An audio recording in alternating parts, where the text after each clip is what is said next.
ನಮಸ್ಕಾರ, ಕೆಸಿಎನ್ ವಾರ್ತೆಗಳಿಗೆ ಸ್ವಾಗತ. ಮೊದಲಿಗೆ ಮುಖ್ಯಾಂಶಗಳು. ಪಳ್ಳಂನಲ್ಲಿ ರೈಲು ಡಿಕ್ಕಿ ಹೊಡೆದು ಮೃತಪಟ್ಟವರನ್ನು ಗುರುತಿಸಲಾಯಿತು. ನೆಕ್ರಾಜೆ ನಿವಾಸಿಗಳಾದ ಮೊಹಮ್ಮದ್ ಸಾಹಿರ್ ನಿಹಾಲ್ ಮೃತಪಟ್ಟವರು. ಎಂಡೋಸಲ್ಫಾನ್ ಸಂತ್ರಸ್ತರು ಮತ್ತೆ ಆಂದೋಲನದತ್ತ.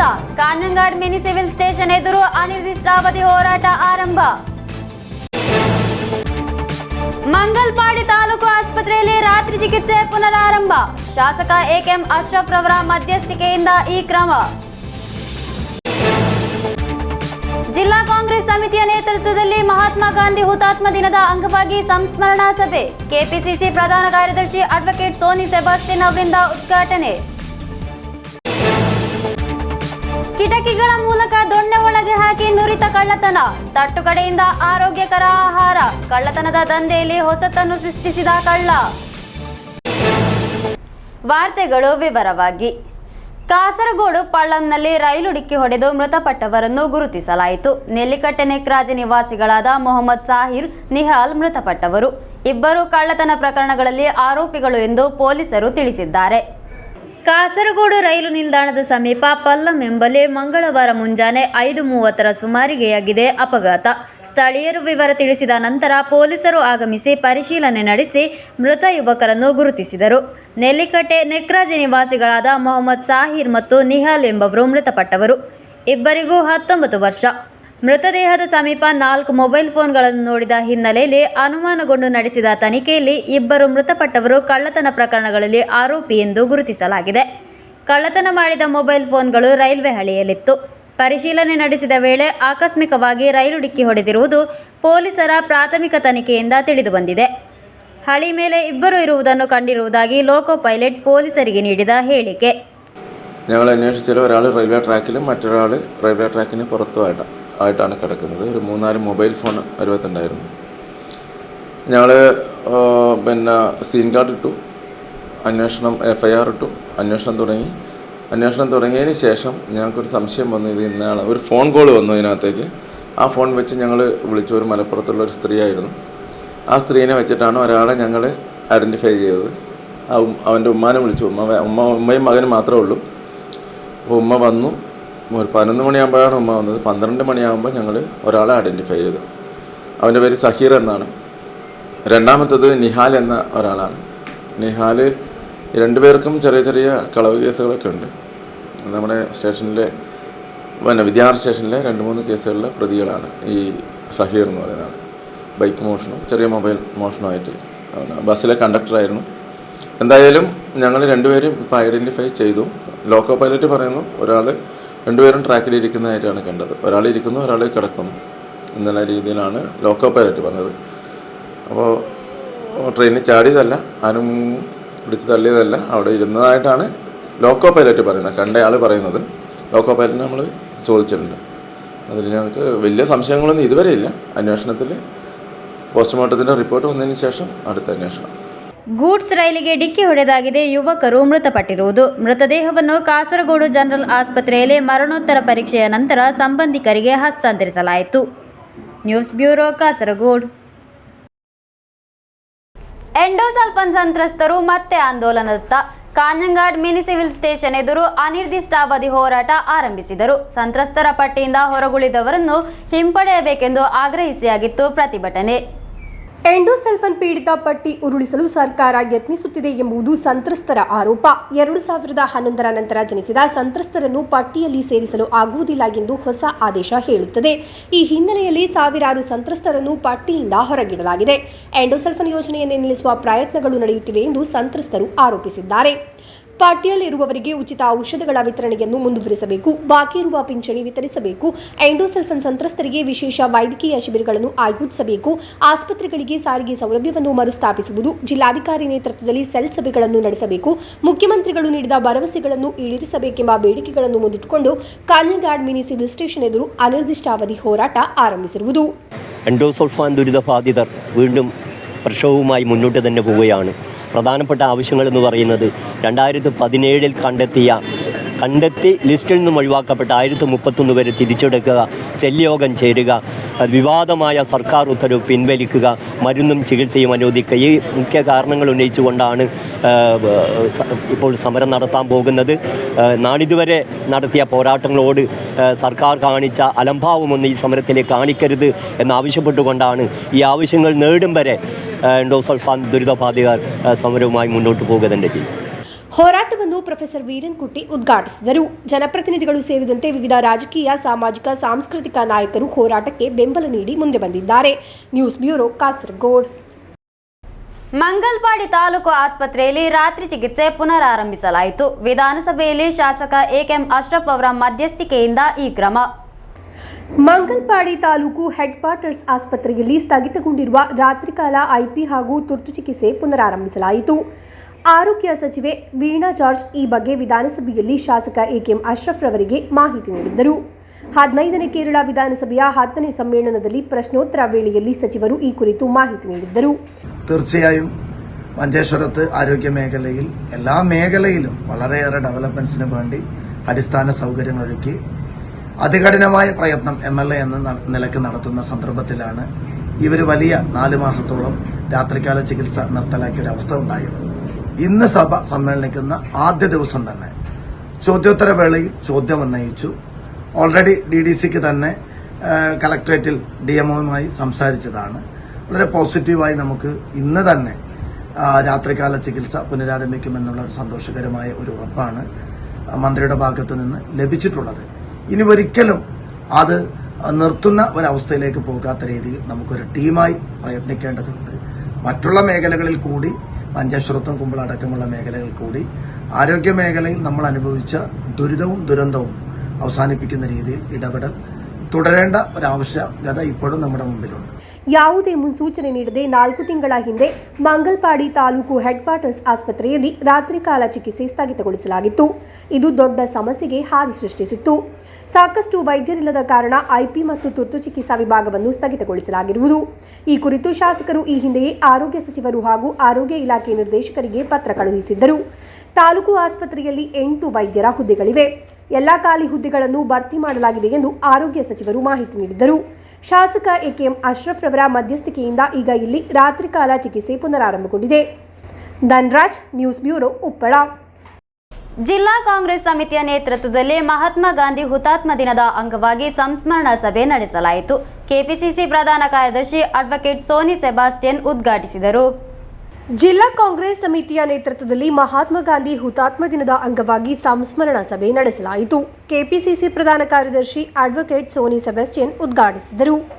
മഹാത്മാ ഗാന്ധിയുടെ ഓർമ്മകൾ ഇല്ലാതാക്കാൻ വേണ്ടി നമ്മുടെ രാജ്യം ഭരിക്കുന്ന ഭരണാധികാരികൾ കിണഞ്ഞ് ശ്രമിച്ചുകൊണ്ടിരിക്കുകയാണ്.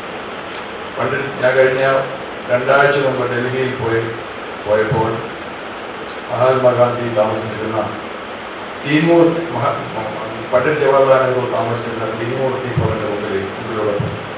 നമ്മളൊക്കെ നേരത്തെ ഡൽഹിയിൽ പോകുമ്പോൾ തീൻമൂർത്തി ഭവൻ മ്യൂസിയമാക്കി മാറ്റി അവിടെ പണ്ഡിറ്റ് ജവഹർലാൽ നെഹ്റുവുമായി ബന്ധപ്പെട്ട് നമ്മുടെ ഇന്ത്യൻ സ്വാതന്ത്ര്യ സമരവുമായി ബന്ധപ്പെട്ട ഫോട്ടോകളും മറ്റും എല്ലാവർക്കും കാണാമായിരുന്നു. ഇതിപ്പോൾ അത് മാറ്റി അത് പ്രൈം മിനിസ്റ്റേഴ്സ് ಮ್ಯೂಸಿಯಂ ಆಗಿ ಡಿಸಿಸಿ ಅಧ್ಯಕ್ಷ ಪಿಕೆ ಫೈಜಲ್ ಅಧ್ಯಕ್ಷತೆ ವಹಿಸಿದ್ದರು. K Neelakantan, Balakrishnan Periya, advocate Govindan Nair, Jomon Jose, Hakeem Kundal, CV James, Rameshan Karvachery, MC Prabhakaran ಉಪಸ್ಥಿತರಿದ್ದರು. ಕಾರ್ಯಕ್ರಮದ ಆರಂಭದಲ್ಲಿ ಗಾಂಧಿ ಪ್ರತಿಮೆಗೆ ಪುಷ್ಪಾರ್ಚನೆ ಸಲ್ಲಿಸಲಾಯಿತು. News bureau, Kasaragod.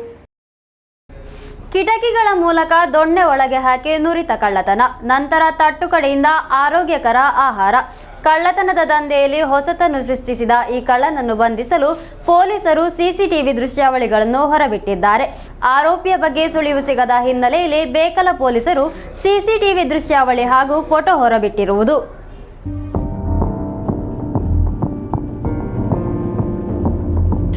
ಕಳೆದ 25ರಂದು ಬೆಳಗಿನ ಜಾವ 4:30 ನಡುವೆ ಕಾಸರಗೋಡು ಚಿಟ್ಕುಂಡಿನ ರಮ್ಯಾ ಎಂಬವರ ಮನೆಯಲ್ಲಿ ಕಳ್ಳತನ ನಡೆದಿತ್ತು.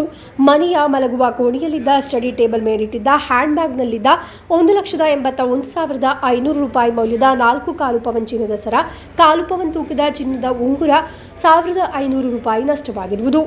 ರಮ್ಯಾರವರ ದೂರಿನ ಪ್ರಕಾರ ಐಪಿಸಿ 447, 341, 323 ಮತ್ತು 506 ಸೆಕ್ಷನ್ ಅಡಿಯಲ್ಲಿ ಬೇಕಲ ಪೊಲೀಸರು ಪ್ರಕರಣ ದಾಖಲಿಸಿಕೊಂಡು ತನಿಖೆ ನಡೆಸಿದ್ದರೂ ಯಾವುದೇ ಸುಳಿವು ಲಭಿಸಿಲ್ಲ. ಈ ಹಿನ್ನೆಲೆಯಲ್ಲಿ ಕಳ್ಳನನ್ನು ಹಿಡಿಯಲು ಸಿಸಿಟಿವಿ ದೃಶ್ಯಾವಳಿಗಳನ್ನು ಹೊರಬಿಡಲಾಗಿದೆ. ಕಳ್ಳತನ ಒಂದು ಕಲೆ ಎಂದು ತಮಾಷೆಯಾಗಿ ಹೇಳಿದ್ದರೂ ಅದು ನಿಜವೇ ಎಂಬುದನ್ನು ಸಾಬೀತುಪಡಿಸಲು ಈ ದೃಶ್ಯಗಳು. ಪೈಜಾಮ ಧರಿಸಿದ ಯುವಕ ದೊಣ್ಣೆ ಹಿಡಿದು ಮನೆಯ ಕಿಟಕಿಯತ್ತ ನಡೆಯುತ್ತಿರುವುದು ದೃಶ್ಯದಲ್ಲಿ ಕಾಣಬಹುದು. ಕಿಟಕಿಗಳ ಮೂಲಕ ದೊಣ್ಣೆಯನ್ನು ಒಳಗೆ ಹಾಕಿ ನುರಿತ ಕಳ್ಳತನ. ನಂತರ 2 ಕಿಲೋಮೀಟರ್ ದೂರದಲ್ಲಿರುವ ತಟ್ಟುಕಡೆಯಿಂದ ಆಹಾರ ಸೇವಿಸುತ್ತಿರುವ ದೃಶ್ಯ ಪೊಲೀಸರು ಹೊರಬಿಟ್ಟ ದೃಶ್ಯದಲ್ಲಿ ಕಾಣಬಹುದು.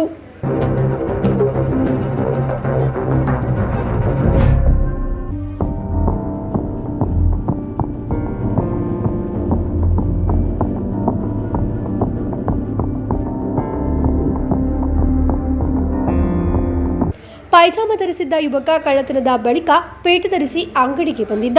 ಇಲ್ಲಿ ಸುಮಾರು 10 ನಿಮಿಷ ಕಳೆದ ನಂತರ ಪರಾರಿಯಾಗಿದ್ದಾನೆ. ಕಳ್ಳನ ಬಗ್ಗೆ ಮಾಹಿತಿ ಲಭಿಸಿದವರು ತಿಳಿಸುವಂತೆ ಸೂಚಿಸಿ ಬೇಕಲ ಸಿಐಯವರ ನಂಬರ್ ನೀಡಲಾಗಿದೆ. ಯುವಕನನ್ನು ವಶಕ್ಕೆ ಪಡೆದರೆ ಇದೇ ರೀತಿಯಲ್ಲಿ ನಡೆದ ಹಲವು ಕಳ್ಳತನಗಳ ಸುಳಿವು ದೊರೆಯಲಿದೆ ಎಂಬ ನಿರೀಕ್ಷೆಯಲ್ಲಿದ್ದಾರೆ ಪೊಲೀಸರು. News bureau, Kasaragod. ಆಲಂಪಾಡಿ ಕಿಲ್ರು ಜುಮಾ ಮಸೀದಿ ಉದಯಾಸ್ತಮಾನ ಉರೂಸು ಹರಕೆ ಸಮಾಪನಗೊಂಡಿತು. 10,000 ಮಂದಿಗೆ ಅನ್ನ ಸಂತರ್ಪಣೆ ಮಾಡಿಯಾಗಿದೆ. ಉರೂಸು ಹರಕೆ ಸಮಾಪನಗೊಂಡಿರುವುದು. ಆಲಂಪಾಡಿ ಕಿಲ್ರು ಜುಮಾ ಮಸೀದಿ ಉದಯಾಸ್ತಮಾನ ಉರೂಸು ಹರಕೆ ಸಮಾಪನಗೊಂಡಿತು. 10,000 ಮಂದಿಗೆ ಅನ್ನದಾನ ಮಾಡುವ ಮೂಲಕ ಸಮಾಪನಗೊಂಡಿತು. ನಾಡಿನ ವಿವಿಧ ಭಾಗಗಳಿಂದ ಅನ್ನದಾನ ಸ್ವೀಕರಿಸಲು ಆಗಮಿಸಿದ್ದರು. ನವೀಕೃತ ಕಿಲ್ರು ಜುಮಾ ಮಸೀದಿಯ ಉದ್ಘಾಟನೆಗೆ ಹಾಗೂ 5 ವರ್ಷಕ್ಕೊಮ್ಮೆ ನಡೆಯುವ ಉದಯಾಸ್ತಮಾನ ಉರೂಸು ಹರಕೆಗೆ ಕೇರಳದ ಹಲವು ಪ್ರಮುಖ ವಿದ್ವಾಂಸರು, ಪಂಡಿತರು, ಜನಪ್ರತಿನಿಧಿಗಳು ಸೇರಿದಂತೆ ಹಲವಾರು ಮಂದಿ ಆಗಮಿಸಿದ್ದರು. ಉರೂಸ್ಗೆ ಸಂಬಂಧಿಸಿದ ಕಾರ್ಯಕ್ರಮಗಳನ್ನು ಯಶಸ್ವಿಗೊಳಿಸಿದ್ದಕ್ಕೆ ಜಮಾತ್ ಸಮಿತಿ ಧನ್ಯವಾದ ತಿಳಿಸಿದರು. News bureau, Kasaragod. ಧಾರ್ಮಿಕ ಸೌಹಾರ್ದತೆಗೆ ವೇದಿಕೆಯಾಯಿತು ಆಲಂಪಾಡಿ ಉರೂಸು ನಗರಿ. ಅನ್ನದಾನಕ್ಕಿರುವ ಸಾಮಗ್ರಿಗಳೊಂದಿಗೆ ಪಾಡಿಯಲ್ಲಿರುವ ಬೆಳ್ಳೂರು ಮಹಾವಿಷ್ಣು ಕ್ಷೇತ್ರ, ಕೈಲಾರ ಕ್ಷೇತ್ರ ಪದಾಧಿಕಾರಿಗಳು ಆಗಮಿಸಿದ್ದು ಮನೋಹರ ದೃಶ್ಯವಾಯಿತು. ಜಮಾತ್ ಪದಾಧಿಕಾರಿಗಳು ದೇವಸ್ಥಾನದ ಪದಾಧಿಕಾರಿಗಳಿಗೆ ಅದ್ಧೂರಿ ಸ್ವಾಗತ ನೀಡಿದರು. ಸ್ನೇಹ ಸೌಹಾರ್ದತೆಯ ಸಂದೇಶದೊಂದಿಗೆ ಪಾಡಿಯ ಬೆಳ್ಳೂರು ಮಹಾವಿಷ್ಣು ಕ್ಷೇತ್ರ ಮತ್ತು ಕೈಲಾರ ಕ್ಷೇತ್ರದ ಪದಾಧಿಕಾರಿಗಳು ಆಲಂಪಾಡಿಯಲ್ಲಿ ಉದಯಾಸ್ತಮಾನ ಉರೂಸು ನಡೆಯುವ ಜುಮಾ ಮಸೀದಿಗೆ ಆಗಮಿಸಿರುವುದು ಧಾರ್ಮಿಕ ಸೌಹಾರ್ದತೆಯ ಮನೋಹರ ದೃಶ್ಯವಾಗಿತ್ತು. ಉರೂಸ್ನ ಅನ್ನದಾನಕ್ಕಿರುವ ಸಾಮಗ್ರಿಗಳೊಂದಿಗಾಗಿದೆ ದೇವಸ್ಥಾನದ ಪದಾಧಿಕಾರಿಗಳು ಆಗಮಿಸಿರುವುದು.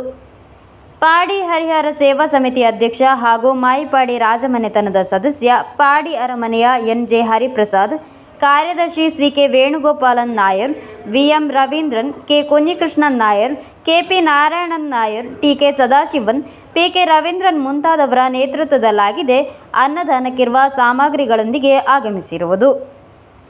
ಆಲಂಪಾಡಿ ಜಮಾತ್ ಅಧ್ಯಕ್ಷ ಕೆ. ಅಬ್ದುಲ್ಲಾ ಕುಂಞೆ ಹಾಜಿ, ಪ್ರಧಾನ ಕಾರ್ಯದರ್ಶಿ ಎ. ಮಮ್ಮಿನ್ಯೆ, ಖಜಾಂಚಿ ಹಮೀದ್ ಮೆಹರಾಜ್, ಖತೀಬ್ ಪಿ.ವಿ. ಅಬ್ದುಸಲಾಂ ದಾರಿಮಿ ಮುಂತಾದವರು ಕ್ಷೇತ್ರದ ಪದಾಧಿಕಾರಿಗಳನ್ನು ಅದ್ಧೂರಿಯಾಗಿ ಸ್ವಾಗತಿಸಿದರು. ಬೆಳ್ಳೂರು ಮಹಾವಿಷ್ಣು ದೇವಸ್ಥಾನದಲ್ಲಿ 2 ವರ್ಷಗಳ ಹಿಂದೆ ನಡೆದ ಬ್ರಹ್ಮಕಲಶೋತ್ಸವಕ್ಕೆ ಅನ್ನದಾನಕ್ಕಿರುವ ವಿವಿಧ ಖಾದ್ಯಗಳೊಂದಿಗೆ ಆಲಂಪಾಡಿ ಜುಮಾ ಮಸೀದಿ ಪದಾಧಿಕಾರಿಗಳು ಆಗಮಿಸಿದ್ದರು. News bureau, Kasaragod. NCC 32 Kerala battalion Padannakkad Nehru arts and science college ಯೂನಿಟ್ನ ಆಶ್ರಯದಲ್ಲಿ ಮಹಾತ್ಮ ಗಾಂಧಿ ಹುತಾತ್ಮ ದಿನದಂದು ಸ್ವಚ್ಛಾಂಜಲಿ ನಡೆಸಲಾಯಿತು. ನೀಲೇಶ್ವರ ಗಾಂಧಿ ಸ್ಮೃತಿ ಮಂಟಪದಲ್ಲಾಗಿತ್ತು ಕಾರ್ಯಕ್ರಮ. NCC 32 Kerala battalion Padannakkad Nehru arts and science college ಯೂನಿಟ್ನ ಆಶ್ರಯದಲ್ಲಿ ಮಹಾತ್ಮ ಗಾಂಧಿ ಹುತಾತ್ಮ ದಿನದಂದು ಸ್ವಚ್ಛಾಂಜಲಿ ನಡೆಸಲಾಯಿತು. ನೀಲೇಶ್ವರ ಗಾಂಧಿ ಸ್ಮೃತಿ ಮಂಟಪದಲ್ಲಾಗಿತ್ತು ಕಾರ್ಯಕ್ರಮ. ಗಾಂಧಿ ಪ್ರತಿಮೆ ಮತ್ತು ಮಂಟಪವನ್ನು ಎನ್ಸಿಸಿ ಕೆಡೆಟ್ಗಳು ಸ್ವಚ್ಛಗೊಳಿಸಿದರು. ನಂತರ ಕೆಡೆಟ್ಗಳು ಗಾಂಧಿ ಪ್ರತಿಮೆಗೆ ಪುಷ್ಪಾರ್ಚನೆ ಸಲ್ಲಿಸಿದರು. NCC officer captain Nandakumar Korath, Fiza Naurin Pareth, Marina Thomas, Devika Vasantha, Gopika ಕಾರ್ಯಕ್ರಮಕ್ಕೆ ನೇತೃತ್ವ ವಹಿಸಿದ್ದರು. News bureau, Kasaragod. ಕಾಸರಗೋಡು ನಗರಸಭೆ primary palliative care unit, general ಆಸ್ಪತ್ರೆ ಕಾಸರಗೋಡು ಇವರ ಜಂಟಿ ಆಶ್ರಯದಲ್ಲಿ ಸ್ನೇಹ ಸಂಗಮ 2024 ಆಯೋಜಿಸಲಾಯಿತು. ನಗರಸಭೆ ವೈಸ್ ಚೇರ್ಪರ್ಸನ್ ಸಂಶೀದಾ ಫಿರೋಜ್ ಉದ್ಘಾಟಿಸಿದರು. ಕಾಸರಗೋಡು ನಗರಸಭೆ primary palliative care unit, general ಆಸ್ಪತ್ರೆ ಕಾಸರಗೋಡು ಇವರ ಜಂಟಿ ಆಶ್ರಯದಲ್ಲಿ ಸ್ನೇಹ ಸಂಗಮ 2024 ಆಯೋಜಿಸಲಾಯಿತು. ಮುನ್ಸಿಪಲ್ ಕಾನ್ಫರೆನ್ಸ್ ಹಾಲ್ನಲ್ಲಿ ನಡೆದ ಕಾರ್ಯಕ್ರಮವನ್ನು നഗരസഭೆ വൈസ് ചെയർപേഴ്സൺ ഷംഷീദ ഫിറോസ് ഉദ്ഘാടിಸಿದರು. നമ്മൾക്ക് മുനിസിപ്പാലിറ്റിയിൽ എന്തെങ്കിലും ധനസഹായം കിട്ടുമോ എന്നുള്ള ചോദ്യം എപ്പോഴും നമുക്ക് കേൾക്കാറുണ്ട്. അപ്പോൾ അതിനുള്ള മറുപടി മുനിസിപ്പാലിറ്റിയിൽ നിന്ന് ധനസഹായ ഒന്നും കൊടുക്കാറില്ല. അതിന് പകരം നമ്മൾ എല്ലാ വർഷവും പദ്ധതിയിൽ ഒരു തുക വെക്കും. അതിൽ നിന്ന് നിങ്ങൾക്കുള്ള കെയർ, അതായത് ഇപ്പോൾ കിടപ്പിലായ രോഗികൾക്കുള്ള ബെഡ്, പിന്നെ വാക്കിംഗ് സ്റ്റിക്ക്, വീൽ ചെയർ, മറ്റു മെഡിസിൻസ്, ഇതുപോലുള്ള സേവനങ്ങളാണ് നമ്മൾ നൽകാറുള്ളത്. അതായത് പണമായിട്ടൊന്നും നൽകാറില്ല. ಅಭಿವೃದ್ಧಿ ಕಾರ್ಯ ಸ್ಥಾಯಿ ಸಮಿತಿ ಚೇರ್ಮನ್ ಅಬ್ಬಾಸ್ ಬೇಗಂ ಅಧ್ಯಕ್ಷತೆ ವಹಿಸಿದ್ದರು. ಸ್ಥಾಯಿ ಸಮಿತಿ ಚೇರ್ಪರ್ಸನ್ಗಳಾದ ಸಿಯಾನಾ ಹನೀಫ್, ರಜನಿ ಪ್ರಭಾಕರನ್, ನಗರಸಭಾ ಕೌನ್ಸಿಲರ್ಗಳಾದ D Ranjitha, M Lalitha, P Ramesh, Kasaragod general ಆಸ್ಪತ್ರೆ deputy superintendent Jamal Ahmed, Jalaja, Sreejith, PA Justin, Kasim Mohammed ಮುಂತಾದವರು ಉಪಸ್ಥಿತರಿದ್ದರು. ಆರೋಗ್ಯ ಸ್ಥಾಯಿ ಸಮಿತಿ ಚೇರ್ಮನ್ ಖಾಲಿದ್ ಪಚ್ಚಕಾಡ್ ಸ್ವಾಗತಿಸಿ ಪ್ಯಾಲಿಯೇಟಿವ್ ನರ್ಸ್ ಕೆಕೆ ರಾಮ ಧನ್ಯವಾದವಿತ್ತರು. ವಿವಿಧ ಕಲಾ ಕಾರ್ಯಕ್ರಮಗಳು ನಡೆಯಿತು. News bureau, Kasaragod. ವಾಂತಿಚಾಲು ಉಪ್ಲೇರಿ ಶ್ರೀ ಮಂತ್ರಮೂರ್ತಿ ಗುಳಿಗ ಸನ್ನಿಧಿಯ ನೂತನ ವರ್ಷದ ಸಮಿತಿ ರಚನೆ, ಧರ್ಮಕೋಲೋತ್ಸವ ಯಶಸ್ಸಿಗೆ ಶ್ರಮಿಸಿದವರಿಗೆ ಅಭಿನಂದನೆ ಹಾಗೂ ಸ್ವಚ್ಛತಾ ಕಾರ್ಯಕ್ರಮ ಸನ್ನಿಧಿಯ ಪರಿಸರದಲ್ಲಿ ಜರುಗಿತು. ವಾಂತಿಚಾಲು ಉಪ್ಲೇರಿ ಶ್ರೀ ಮಂತ್ರಮೂರ್ತಿ ಗುಳಿಗ ಸನ್ನಿಧಿಯ ನೂತನ ವರ್ಷದ ಸಮಿತಿ ರಚನೆ, ಧರ್ಮಕೋಲೋತ್ಸವದ ಯಶಸ್ಸಿಗೆ ಶ್ರಮಿಸಿದವರಿಗೆ ಅಭಿನಂದನೆ ಹಾಗೂ ಸ್ವಚ್ಛತಾ ಕಾರ್ಯಕ್ರಮ ಸನ್ನಿಧಿಯ ಪರಿಸರದಲ್ಲಿ ಜರುಗಿತು. ಡಾಕ್ಟರ್ ಶ್ರೀನಿಧಿ ಸರಳಾಯ ಬದಿಯಡ್ಕ ಉದ್ಘಾಟಿಸಿದರು. ಜಗನ್ನಾಥ ರೈ ಕೋರೆಕಾನ ಅಧ್ಯಕ್ಷತೆ ವಹಿಸಿದ್ದರು. ಧರ್ಮಸ್ಥಳ ಗ್ರಾಮಾಭಿವೃದ್ಧಿ ಯೋಜನೆಯ ಮೇಲ್ವಿಚಾರಕ ದಿನೇಶ್ ಕೊಕ್ಕಡ ಮುಖ್ಯ ಅತಿಥಿಯಾಗಿದ್ದರು. ದೈವನರ್ತಕ ರಮೇಶ್ ಅಡ್ಕತ್ತಬೈಲ್, ಪ್ರತಿಷ್ಠಾಕರ್ಮಿ ಕೃಷ್ಣ ಬೆಳ್ಚಡ ಸಭೆಯಲ್ಲಿ ಉಪಸ್ಥಿತರಿದ್ದರು. ಸಮಿತಿ ಕಾರ್ಯದರ್ಶಿ ರಾಮನಾಯಕ ಕುಂಟಾಲಮೂಲೆ ಲೆಕ್ಕಪತ್ರ ಮಂಡಿಸಿದರು. ಈ ಸಂದರ್ಭದಲ್ಲಿ ಪ್ರಸ್ತುತ ವರ್ಷದ ಕೋಲಧಾರಿಯಾದ ರಮೇಶ್ ಅಡ್ಕತ್ತಬೈಲ್ ಅವರನ್ನು ಅಭಿನಂದಿಸಲಾಯಿತು. ಜಿಶಾನ್ ವಾಂತಿಚಾಲು ಪ್ರಾರ್ಥನೆಗೈದರು. ಸನ್ನಿಧಿಯ ಪ್ರಧಾನ ಕರ್ಮಿ ಗೋಪಾಲಕೃಷ್ಣ ಕುಲಾಲ್ ವಾಂತಿಚಾಲ್ ಸ್ವಾಗತಿಸಿ ನೂತನ ಕಾರ್ಯದರ್ಶಿ ರಮೇಶ್ ಕುಲಾಲ್ ನಾಯ್ಕಾಪು ಧನ್ಯವಾದವಿತ್ತರು. ಜಯಮಣಿಯಂ ಬಾರೆ ನಿರೂಪಿಸಿದರು. News bureau, Kasaragod. Kerala printers association ಜಿಲ್ಲಾ ಸಮಿತಿಯ ನೇತೃತ್ವದಲ್ಲಿ 31ರಂದು ಬೆಳಗ್ಗೆ 10 ಗಂಟೆಗೆ ಪುಲಿಕುನ್ನು ಮುನ್ಸಿಪಲ್ ಕಾನ್ಫರೆನ್ಸ್ ಹಾಲ್ ಸಮೀಪ ಪ್ರತಿಭಟನಾ ಧರಣಿ ನಡೆಸಲಾಗುವುದು. ಅಂದು ಮಧ್ಯಾಹ್ನದವರೆಗೆ ಜಿಲ್ಲೆಯ ಪ್ರೆಸ್ಗಳನ್ನು ಮುಚ್ಚಲಾಗುವುದು. ವಿವಿಧ ಬೇಡಿಕೆಗಳ ಈಡೇರಿಕೆಗೆ ಆಗ್ರಹಿಸಿ ಪ್ರತಿಭಟನೆ ನಡೆಸಲಾಗುತ್ತದೆ ಎಂದು ಪದಾಧಿಕಾರಿಗಳು ಸುದ್ದಿಗೋಷ್ಠಿಯಲ್ಲಿ ತಿಳಿಸಿದರು. ಇಂಧನ ಬೆಲೆ, ವಿದ್ಯುತ್ ಶುಲ್ಕ ಹೆಚ್ಚಳ ಮುಂತಾದ ಸಮಸ್ಯೆಗಳನ್ನು ಮುದ್ರಣ ವಲಯ ಎದುರಿಸುತ್ತಿದೆ. ಇತರ ಜನಜೀವನ ವೆಚ್ಚಗಳ ಹೆಚ್ಚಳವು ಬಿಕ್ಕಟ್ಟು ಸೃಷ್ಟಿಸುತ್ತಿದೆ. ಈ ಹಿನ್ನೆಲೆಯಲ್ಲಿ 12% ಜಿಎಸ್ಟಿ ದರ ಅನ್ವಯಿಸಬೇಕು ಎಂಬುದು ಅಸೋಸಿಯೇಷನ್ನ ಪ್ರಮುಖ ಬೇಡಿಕೆಯಾಗಿದೆ. 31ರಂದು ಬೆಳಗ್ಗೆ 10 ಗಂಟೆಯಿಂದ ಪುಲಿಕುನ್ ಮುನ್ಸಿಪಲ್ ಕಾನ್ಫರೆನ್ಸ್ ಹಾಲ್ನ ಸಮೀಪ ಆಯೋಜಿಸುವ ಪ್ರತಿಭಟನಾ ಧರಣಿಯನ್ನು ಕಾಸರಗೋಡು ನಗರಸಭೆ ಅಭಿವೃದ್ಧಿ ಸ್ಥಾಯಿ ಸಮಿತಿ ಚೇರ್ಮನ್ ಅಬ್ಬಾಸ್ ಬೇಗಂ ಉದ್ಘಾಟಿಸಲಿದ್ದಾರೆ. ಕೆಪಿಎ ರಾಜ್ಯ ಉಪಾಧ್ಯಕ್ಷ ಮುಜೀಬ್ ಅಹಮದ್ ಪ್ರಸ್ತಾವನೆಗೈಯಲಿದ್ದಾರೆ. ಜಿಲ್ಲಾಧ್ಯಕ್ಷ ಟಿಪಿ ಅಶೋಕ್ ಕುಮಾರ್ ಅಧ್ಯಕ್ಷತೆ ವಹಿಸುವರು. ಧರಣಿಯಲ್ಲಿ ರಾಜಕೀಯ, ಸಾಂಸ್ಕೃತಿಕ ರಂಗದ ಪ್ರಮುಖರು ಭಾಗವಹಿಸಲಿದ್ದಾರೆ ಎಂದು ಪದಾಧಿಕಾರಿಗಳು മാഹിതി നീടിದರು. നമുക്ക് പറയാനുള്ളത് അതാത് ജില്ലകളിലെ പ്രിന്റിംഗ് ജോലികൾ അതാത് ജില്ലകളിൽ തന്നെ കൃത്യമായിട്ട് കൊടുക്കത്തക്ക രീതിയിലുള്ള ഒരു സംവിധാനം ഗവൺമെൻറ്റിൻ്റെ ഭാഗത്തുനിന്നായാലും തദ്ദേശീയ സ്വയംഭരണ ഭാഗത്തുനിന്നായി കഴിഞ്ഞാലും അതുപോലെ തന്നെ രാഷ്ട്രീയ പ്രമുഖരായി കഴിഞ്ഞാലും മറ്റ് വ്യാപാരി വ്യവസായി സംഘടനകളായി കഴിഞ്ഞാലും തദ്ദേശീയമായിട്ട് നമുക്ക് ഡെവലപ്പ് വന്നു കഴിഞ്ഞാൽ മാത്രമേ എല്ലാ മേഖലയിലും നമുക്കത് പ്രതിഫലിച്ച് മുന്നോട്ട് പോകാൻ സാധിക്കുള്ളൂ. 31-ാം തീയതി നടക്കുന്ന ഈ ധർണാ സമരത്തിൻ്റെ ഉദ്ഘാടന കർമ്മം നിർവഹിക്കുന്നത് നമ്മുടെ സ്റ്റാൻഡിംഗ് കമ്മിറ്റി ചെയർമാനായിട്ടുള്ള ശ്രീ അബ്ബാസ് ബീഗം അവർകളാണ്. അതുപോലെ തന്നെ വിഷയാവതരണം ചെയ്യുന്നത് ശ്രീ മുജീബ് അഹമ്മദ്. അദ്ദേഹം കേരള പ്രിന്റേഴ്സ് അസോസിയേഷൻ്റെ സംസ്ഥാന വൈസ് പ്രസിഡന്റാണ്. ಸುದ್ದಿಗೋಷ್ಠಿಯಲ್ಲಿ ರಾಜ್ಯಾಧ್ಯಕ್ಷ ವೈ ವಿಜಯನ್, ಉಪಾಧ್ಯಕ್ಷ ಮುಜೀಬ್ ಅಹಮದ್, ಜಿಲ್ಲಾಧ್ಯಕ್ಷ ಅಶೋಕ್ ಕುಮಾರ್ ಟಿಪಿ, ಕಾರ್ಯದರ್ಶಿ ರಜಿ ಮ್ಯಾಥ್ಯೂ, ಕಾಂಜಂಗಾಡ್ ವಲಯ ಅಧ್ಯಕ್ಷ ಜಯರಾಮ್ ನೀಲೇಶ್ವರ, ಕಾರ್ಯದರ್ಶಿ ಜಿತು ಪನಯಲ್, ಕಾಸರಗೋಡು ವಲಯ ಕಾರ್ಯದರ್ಶಿ ಸಿರಾಜುದ್ದೀನ್ ಮುಜಾಹಿದ್, ಜಿಲ್ಲಾ ಕೋಶಾಧಿಕಾರಿ ಮುಹಿಯುದ್ದೀನ್ ಉಪಸ್ಥಿತರಿದ್ದರು. News bureau, Kasaragod. ಕೊನೆಯಲ್ಲಿ ಮತ್ತೊಮ್ಮೆ ಮುಖ್ಯಾಂಶಗಳು. ಪಳ್ಳಂನಲ್ಲಿ ರೈಲು ಡಿಕ್ಕಿ ಹೊಡೆದು ಮೃತಪಟ್ಟವರನ್ನು ಗುರುತಿಸಲಾಯಿತು. ನೆಕ್ರಾಜೆ ನಿವಾಸಿಗಳಾದ ಮೊಹಮ್ಮದ್ ಸಾಹಿರ್ ನಿಹಾಲ್ ಮೃತಪಟ್ಟವರು. ಎಂಡೋಸಲ್ಫಾನ್ ಸಂತ್ರಸ್ತರು ಮತ್ತೆ ಆಂದೋಲನದತ್ತ. ಕಾಂಜಂಗಾಡ್ ಮಿನಿ ಸಿವಿಲ್ ಸ್ಟೇಷನ್ ಎದುರು ಅನಿರ್ದಿಷ್ಟಾವಧಿ ಹೋರಾಟ ಆರಂಭ. ಮಂಗಲ್ಪಾಡಿ ತಾಲೂಕು ಆಸ್ಪತ್ರೆಯಲ್ಲಿ ರಾತ್ರಿ ಚಿಕಿತ್ಸೆ ಪುನರಾರಂಭ. ಶಾಸಕ ಎಕೆಎಂ ಅಶ್ರಫ್ ರವರ ಮಧ್ಯಸ್ಥಿಕೆಯಿಂದ ಈ ಕ್ರಮ. ಜಿಲ್ಲಾ ಕಾಂಗ್ರೆಸ್ ಸಮಿತಿಯ ನೇತೃತ್ವದಲ್ಲಿ ಮಹಾತ್ಮ ಗಾಂಧಿ ಹುತಾತ್ಮ ದಿನದ ಅಂಗವಾಗಿ ಸಂಸ್ಮರಣಾ ಸಭೆ. ಕೆಪಿಸಿಸಿ ಪ್ರಧಾನ ಕಾರ್ಯದರ್ಶಿ ಅಡ್ವೊಕೇಟ್ ಸೋನಿ ಸೆಬಾಸ್ಟಿನ್ ಅವರಿಂದ ಉದ್ಘಾಟನೆ. ಕಿಟಕಿಗಳ ಮೂಲಕ ದೊಣ್ಣೆ ಒಳಗೆ ಹಾಕಿ ನುರಿತ ಕಳ್ಳತನ, ತಟ್ಟುಕಡೆಯಿಂದ ಆರೋಗ್ಯಕರ ಆಹಾರ, ಕಳ್ಳತನದ ದಂಧೆಯಲ್ಲಿ ಹೊಸತನ್ನು ಸೃಷ್ಟಿಸಿದ ಕಳ್ಳ. ಇಂದಿನ ವಾರ್ತಾ ಸಂಚಿಕೆ ಇಲ್ಲಿಗೆ ಮುಕ್ತಾಯವಾಯಿತು. ಮುಂದಿನ ವಾರ್ತಾ ಸಂಚಿಕೆಯೊಂದಿಗೆ ಭೇಟಿಯಾಗೋಣ. ವಂದನೆಗಳು.